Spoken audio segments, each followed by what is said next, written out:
What's the deal, y'all? This your man King Eric, the Media Assassin, coming at y'all with another video. So I want to talk about this joint here, the new single from Eminem called Toby, featuring Big Sean and this guy that goes by the name of Babytron. And it's a weird song just based off how the tempo is and how the flow structure is, but it's one of the better songs that Eminem put out. And I started listening to it, and I started thinking, could this be shots at JayZ, Kendrick, Lamar, and Nas? That's been the huge question throughout the whole week since this song leaked. Now, first of all, I gotta go to Big Sean here. It is clear here that Big Sean threw a jab at Kendrick Lamar when he said, took a blood test, ain't no hole in it. Now he's referenced to Kendrick Lamar when he said, oh, not like us, ain't no hole in him, when he was dissing Drake. So what it's looking like to me, that Big Sean wants to be seen more as a more respectable MC. Because what happened with Sean, he was too passive aggressive. He even said many times that he wished he was a part of that discussion of the big four or the big three or the final four, whatever they have going on. But he was too passive aggressive. See, Big Sean is a dope spitter, but he seems to be too safe. Like, he always seemed to play the safe pivot. He don't want to rattle that cage. He don't have any memorable interviews. Every interview he does is safe and coached and perfect. And he has nothing really, he doesn't really rattle that cage, so to speak. So this verse here could be a sign of Sean really coming out of his shell and really wanting to aim to be that respected MC. And overall, this was a dope verse. But going to Eminem's part, and this is where a lot of people are discussing, he said some lines where he said, now this could be at JayZ, where he said, now that my state's in the building and that bitch I done slept on more floors than Empire State. Could he been talking about Empire State of Mind, because that's one of JayZ's biggest records. But then he also says, ain't feeling your top 5 favorite rappers. So I don't know they'd be pissed at me. That's the line that people are thinking that he's going at Nas, Kendrick, and Jay, because they're mainly on a lot of people's top 5. But first of all, I'm going to say this. There's nothing to really gain out of calling out JayZ. JayZ don't even fucking rap anymore. Like, he don't even barely even rap.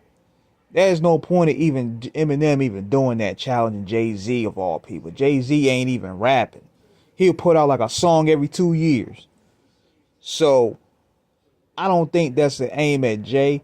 And he recently was on one of Nas's albums, and he spoke highly of Kendrick Lamar. So what I'm looking at, this is just a subjective, because rappers always been saying this going back to the 90s. We say, chop off your favorite rapper's head.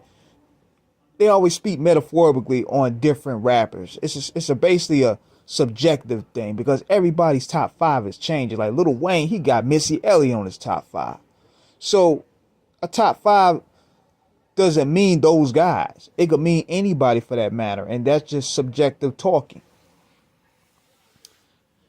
That's basically what that is. But you know, controversy moves clicks. It brings discussion. And another thing too, man. Royce, stop trying to speak up for Eminem every time he's getting questioned. Why you gotta feel the need to speak on Eminem's behalf? Eminem a grown man. Let Eminem speak for himself for once, man. I'm tired of hearing every time Eminem say something controversial or do something controversial, Royce the 5'9" is out there trying to clean it up for him, or you got Crooked Eye out there trying to speak for him, or you got D12 members. I'm a grown ass man. Y'all need to stop holding his hand. Let him come outside and really speak. Y'all need to stop that, man. Y'all, cause this is getting old, man. And he's dropping an album. Let him speak to the presses. But in my opinion, that's a subjective line right there. But hopefully this will be a good album. I mean, whenever he has a concept going, it's going to be a dope album for sure.